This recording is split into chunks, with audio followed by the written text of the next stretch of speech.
Hey guys, welcome back to One Stop Biology. Today we are going to start off with a new chapter, which is evolution. And since it is again a small chapter, not a big one, so we'll try and finish it off in 2 to 3 videos, right? Guys, in the last few videos, we covered a very important chapter from your boards and NEET exam point of view, which was molecular basis of inheritance. And we studied all about the DNA of human beings, right? So how does it replicate? How does it transcribe? How does it translate? What is the genetic code? What are the different techniques used, to solve problems of genetic diseases like DNA fingerprinting, and what exactly is the entire human genome made up of, and we how we solved the entire mystery of human genome through the human genome project, in which we basically distinguish the entire human genome, right? So all the nucleotide bases. So basically now we are going to somehow correlate it, because in the last video, the very last video of the last previous chapter, we discussed that and all these studies, all these genetic studies not just helps in figuring out solution to various diseases. It also helps us in understanding evolution, in understanding the history of humankind and all that, right? So basically, evolutionary biology is a complete branch which is basically study of history of life forms on earth. We call it evolutionary biology. And what it is study of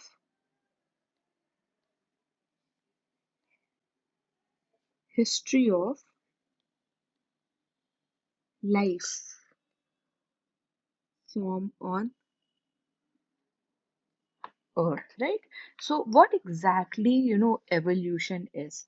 So basically, what has happened that during the course of time over millions of years on earth, we'll have to understand that the context of origin of life has changed a lot. So basically, evolution of earth, or stars, and the entire universe as well. Now what happens is that with time, as per requirement, every living organisms, is they are known to evolve, right?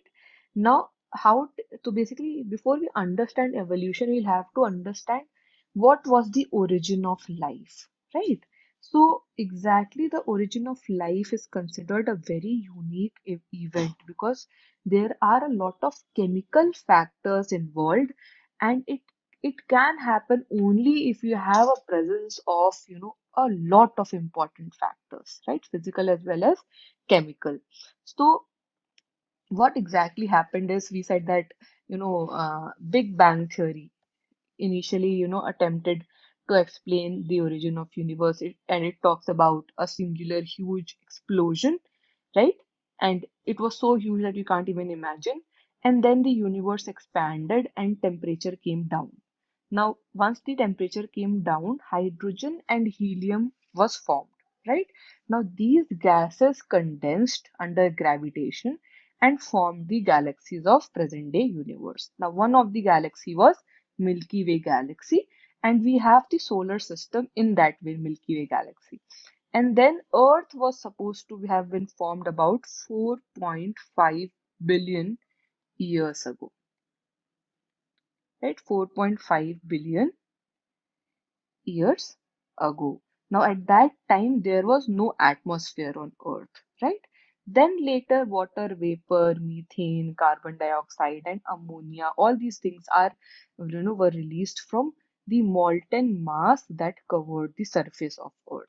And we had UV rays from the sun that broke up water into oxygen and hydrogen. And the hydrogen was in the form of a lighter gas, and that escaped, right? And we had oxygen. So oxygen combined with ammonia and methane to form water, CO2, and many other things, right? So that is how the ozone layer was formed.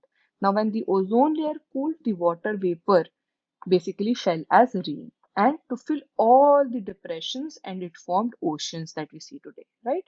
And then life appeared around 500 million years ago, right? So after the entire earth was formed and it was basically habitable by life, life appeared, right? And then, some scientists believe that it came from outside. Some say it came as spore, right? And it was transferred from different planet and all that, right? But the most valid one, which we study till date, was given by Oparin and Haldane. It was given by Oparin, who was from Russia, and Haldane, who was from England. So Oparin and Haldane for the first time basically proposed that the first form of life, basically came from pre-existing non-living organic molecules. Like we had RNA, proteins, and all, and they somehow formed an environment which made the very first form of living organism, right? And this was basically because of the chemical evolution, right? So basically, the conditions, according to them, the conditions on Earth, was uh, of high temperature, volcanic storms were there, reducing atmosphere which contained, methane, ammonia, and all that. So in 1953, S.L. Miller, who was an American scientist, created similar conditions in a laboratory that would have happened on Earth at that time, right? So he made a condition in the laboratory where he had high temperature, volcanic storms, reducing atmosphere containing, ammonia, methane, and all that. And then he created electric discharge in a closed flask that contained ammonia, methane, hydrogen gas, and water vapor at 800 degrees Celsius. At 800 degrees Celsius. So the diagram that you see here was nothing but Miller's experiment, right? And he observed that there was formation of amino acid, right? Now, in similar experiments, people saw formation of sugars, nitrogenous bases, pigments, and fats, right? And then, for the first time, it was said that chemical evolution led to the idea of life for the first time on Earth. So these chemicals evolved and first formed the very first organism. So in the diagram here that you see, basically these are the electrodes. Then we have the spark discharge. Right? We have a water system. So water out, water in, and you condense it. Here you have water droplets then. Right? Here you have water containing organic compounds. You have liquid water in trap, right? Here you have boiling water.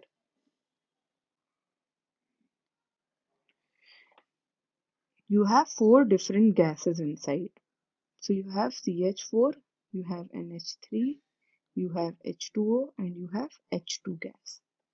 And this is a vacuum pump, right? So this was the experiment he did inside the lab, and he found out that amino acids were formed, right, in the similar conditions. Now, basically, let's see what was the exact theory behind evolution of life form, right? So, there was a sea voyage in a sail ship, which was known as HMS Beagle, right? And it was driven by Charles Darwin, right? And he drove it around the world. and he concluded that existing life forms share similarity to varying degree not only with themselves, they are not just similar to each other, but also with life forms that existed millions of years ago, right? And he said that, you know, those life forms who are, in today's world surviving was because of fitness of the individual or population. So he gave a theory of survival of the fittest. So among the entire population of different organisms, those who are fit, right, or those who are the fittest survive, right? So he gave this theory as well. Now, what does fitness meant to Darwin exactly? What kind of fitness was he talking about? So, according to him, those who are, you know, fit with respect to reproduction. So, what he meant by fittest is those who can reproduce frequently and successfully in any kind of situation were the fittest one, right? Now, then came the another, definition of fitness, which was who was a better fit in an environment to leave more progeny than others, right? So those who are fit enough to leave more progeny, basically those population or those organisms will survive more, and hence they were selected by nature to prosper, right? And he called it the theory of natural selection. He called it the theory of natural selection. So this was natural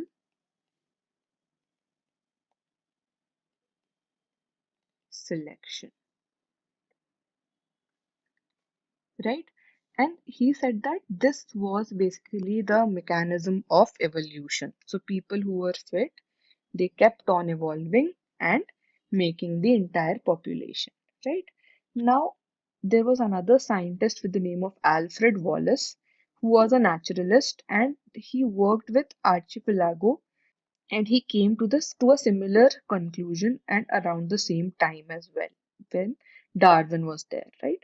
So basically he gave the same logic that all existing life forms or all life forms which are existing at a particular time, they share similarities and they have common ancestors, but these common ancestors were present at different periods in the history of Earth, right? And he basically classified the entire population on the basis of geology. And out of those ancestors, those who were the fittest survived later, right? So this was the theory of basically evolution of life forms or evolving life forms. Now, what are the evidences for evolution? Let's see that. That how do we, you know that people have evolved or there are certain organisms who have actually, you know, evolved. So at what happened was that at various places on Earth we found different type of fossils. Now these fossils are basically remains of hard parts of life forms which were found in rocks. Right. So what happens is that rocks form sediments and a cross section of Earth's crust indicates basically the arrangement of sediments over the other, and this happens during the long history of Earth, right? Now differently aged rock sediments contain fossils of different life forms who probably died during the formation of that particular sediment. Now they represent extinct organisms. For example, we actually have found fossils of dinosaurs, so we know that there was a point in time when dinosaurs exist, right? And then we found various different types of fossils of dinosaurs wherein we basically recollected that there are different types of dinosaurs who are huge in size, right? So finding fossils was one of the way to confirm that evolution has happened, right? Now there was one more support to evolution which was embryological. So this was given by Ernest Haeckel. This was given by Ernest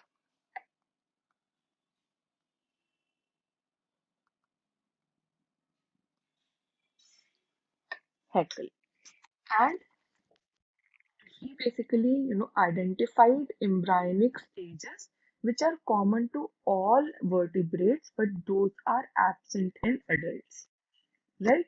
So, say for example, the embryo of all vertebrates, including even human, there are a row of vestigial gill slits. There are vestigial gill slits present in embryos of even humans, right? And it is just behind the head. But these gill slits are functional organ only in fish, and they are not found in any other adult vertebrates, right? So basically, when you compare the anatomy and morphology, and you see various differences among organisms of today, and then the fossils that you have identified, which of organisms that basically were there on earth years ago, millions and billions of years ago, basically you realize that they have evolved as per the environment, as per the changing environment, right? So one was embryological support. Now there came a concept of homologous organs. So, homologous organs, like say forelimbs, which are similar in pattern of bones of forelimbs, but they perform different function in different animals, right? This is basically divergent evolution. What happened is that all the organisms had forelimbs, and with evolution, different organisms as per their need evolved their limbs, right? So we work on only two limbs, but we have so many organisms who work on four limbs, right? But these structures are same, right? So these structures are homologous. In the same way, we have vertebrate heart or brain.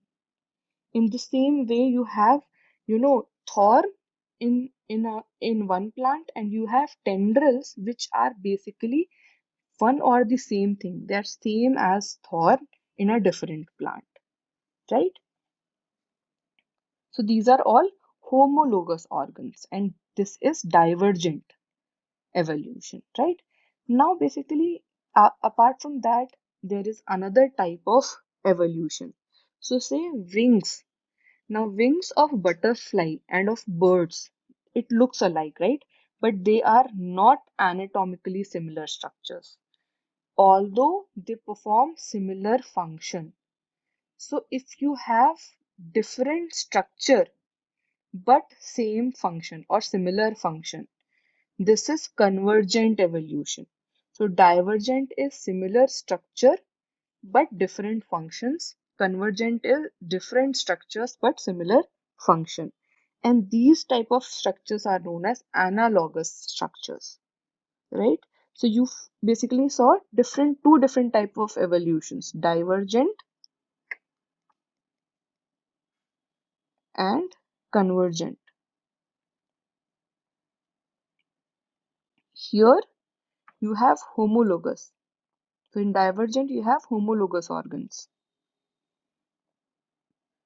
In convergent you have analogous organs, right? After that, there was another very important study, with respect to the environment, wherein all different type of scientists, they identified pollution as well for the first time. So it was basically, there were scientists who were studying on different type of moths, and this study was done during 1850s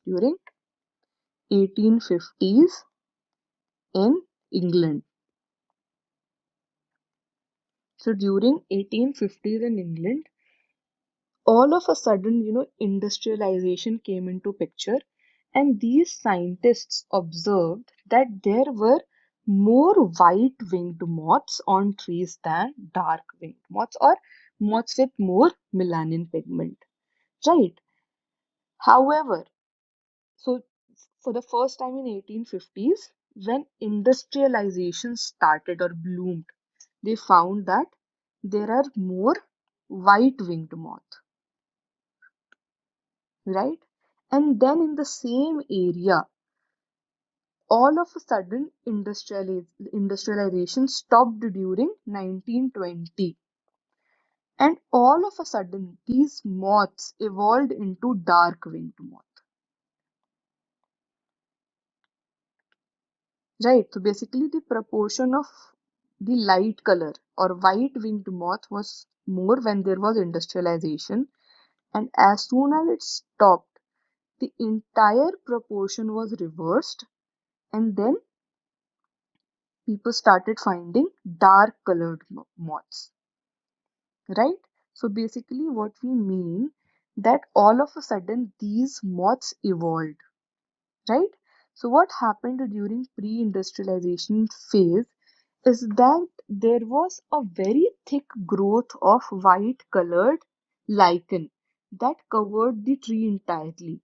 And in order to camouflage and protect themselves from predators, the moth took the light color and they used to blend in with that lichen. Right, so trees used to have more of white moth than the dark colored. But post industrialization, these tree trunk became dark, right, because of all those smog and soot.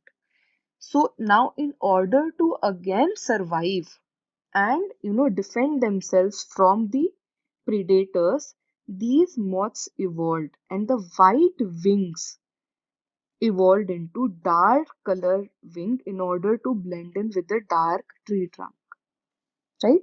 And this was a very important study with respect to pollution as well when industrialization started off in during 80s and 1850s and during the early 90s 1990s as well. So basically, after all this study, people realized that excessive use of pesticides and herbicides, they have not just resulted in, good, crop production. They have also resulted in resistant varieties of these moths or, weeds, which basically evolve and makes themselves comfortable in that environment with which exists with these herbicides and pesticides. So again, guys, with time, we have realized that any kind of organism, whether small or big, have their own evolution time. And that is how, from the history, we realize that yes, organisms, different type of animals, different type of plants have evolved with time. So we will end this video here itself. I hope you understood the gist of what exactly evolution is and how did we exactly identify evolution. And please let me know if you have any doubt. What you can do is you can drop in a message in the comment section and ask your doubt, or you can also drop in a message on WhatsApp and ask your doubt. And I've given the WhatsApp number on in description of this video. And yes, guys, if you understood the video very well, please do not forget to like it, share it with your friends, and please do not forget to subscribe to the channel if you are new to this channel. Right? Thanks, guys. Bye bye.